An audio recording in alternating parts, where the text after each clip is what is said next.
Bonjour à tous et à toutes. Aujourd'hui, je vous propose qu'on regarde ensemble la période réaliste qui s'échelonne d'environ de 1830 à 1890 en France.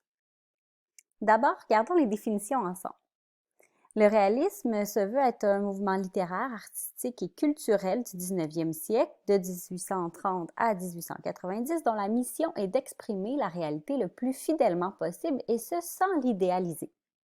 C'est aussi, selon Larousse, une tendance littéraire et artistique du 19e siècle qui privilégie la représentation exacte tels qu'ils sont de la nature, des hommes et de la société en général. En peinture, on peut le voir, entre autres, avec une peinture très célèbre que vous connaissez sans doute, qui est Les Glaneuses de Jean-François Millet. Donc, on représente ici fidèlement une scène de campagne. On ne cherche pas à idéaliser, à montrer quelque chose de plus beau que ce qu'il est naturellement. Et c'est la même chose avec la toile Un enterrement à Ornans de Gustave Courbet. Donc, peinture aussi très célèbre que vous avez certainement déjà vue.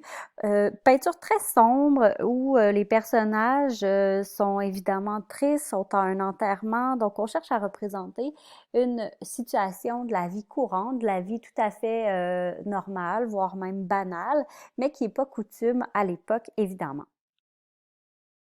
Les principaux auteurs de la période réaliste. On a Balzac, Zola, Flaubert et Maupassant. Donc, certains de ces auteurs-là, dont Maupassant, entre autres, ont refusé le titre d'auteur réaliste tout simplement parce que c'est difficile pour un auteur de qualifier sa propre œuvre. Vous savez que les mouvements littéraires, comme leur nom le dit, sont tout le temps en mouvement, donc en évolution constante. C'est difficile de se lever un bon matin et de dire, bon voilà, j'entre dans la période réaliste. Donc, pour toutes ces raisons-là, différents auteurs ont accepté ou refusé d'être collés à l'étiquette réaliste.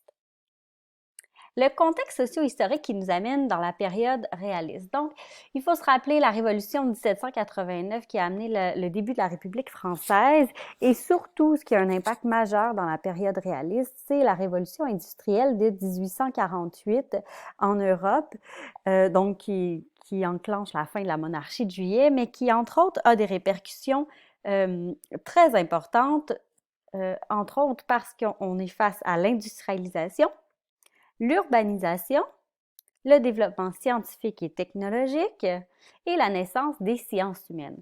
Donc, pour vous remémorer un petit peu cette période historique-là, afin de bien comprendre le courant réaliste, la révolution industrielle, à la moitié du 19e siècle, en fait, c'est le début, comme son nom le dit, de l'industrialisation, ce qui va faire en sorte qu'il va y avoir une exode rurale massive. Les gens vont quitter les campagnes pour s'en aller en ville.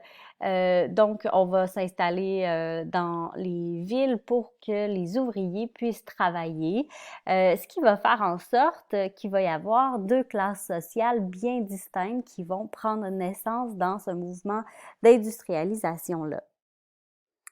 Tout d'abord, il va y avoir la bourgeoisie. Donc, la bourgeoisie, ce sont les gens qui sont en haut de l'échelle sociale, disons. Ce seront les gens qui sont fortunés, qui vont être instruits. Ce sont des gens qui vont être confiants et qui vont surtout avoir des valeurs très conservatrices. Donc, ils vont refuser de changer, d'évoluer ou ils n'auront tout simplement pas des idées très progressistes. Donc, très souvent, ce sont des chefs d'entreprise, ce sont des hauts dirigeants, ce sont des gens qui s'enrichissent littéralement sur le dos de la classe suivante, qui est la classe ouvrière. Donc, les ouvriers, ce sont des gens pauvres, ce sont des gens exploités, qui ont très souvent des mauvaises conditions de vie et des mauvaises conditions de travail, mais qui souhaitent tout de même s'organiser, qui sont conscients de la situation dans laquelle ils se situent et demeurent très solidaires les uns avec les autres. L'étymologie maintenant du courant réaliste, c'est important qu'on s'y attarde. Réalisme, donc dans le préfixe de ce mot-là, qui est d'origine latine, donc on a res rei qui signifie chose, ce qui nous amène à dire que dans son sens premier, réalisme se définit comme étant la description des choses telles qu'elles sont. Donc, le rapport au réel,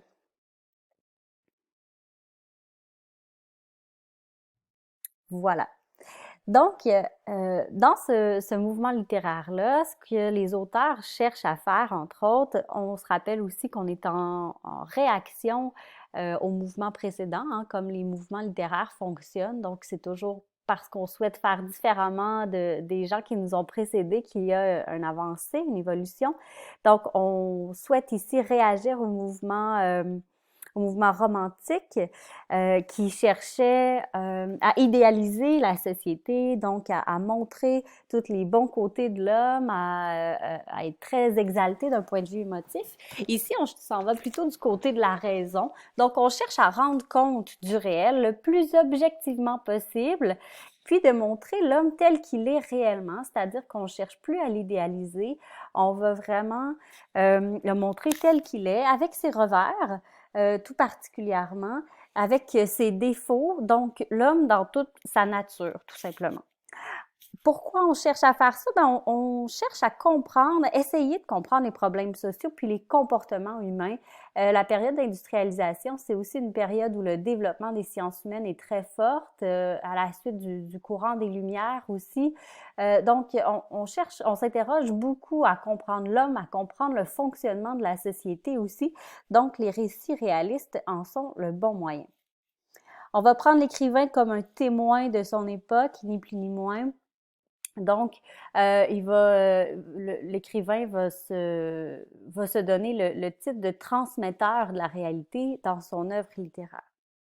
Donc, c'est un miroir de la société dans toute sa complexité. Comme je vous disais, on cherche à montrer l'homme tel qu'il est, à montrer les relations sociales telles qu'elles sont. Donc, souvent, ce sont malheureusement les côtés plus sombres qui ressortent.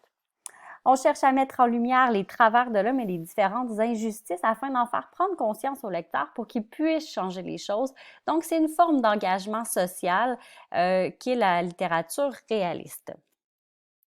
Ses principales caractéristiques, donc évidemment une représentation très fidèle et objective du réel. On va avoir des observations rigoureuses de la société, une écriture impersonnelle et factuelle, des descriptions minutieuses, réalistes, donc il va y avoir beaucoup de détails, beaucoup de descriptions. Un vocabulaire particulièrement spécialisé. On cherche évidemment à être très objectif, donc on l'est du point de vue de l'information aussi. Une vision pessimiste de la destinée humaine.